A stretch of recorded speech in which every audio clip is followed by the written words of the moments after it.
ते बुडाला काय माहिती. प्लास्टिक तर काढ द्या. अरे देनाळ एवढं प्लास्टिक. काढ काढ काढ. टेम्पो घेऊन या म्हणा मालकाला.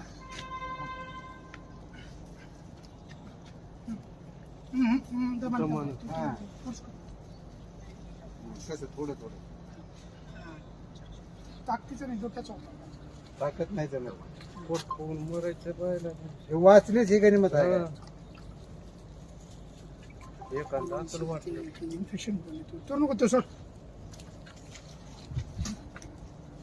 ते खाली अजिबात पडू नका. आपल्याला कात्री घ्यायची, कात्रीने कट करायचं, कट करायची. ते पटकन ब्लेड कर कट कर.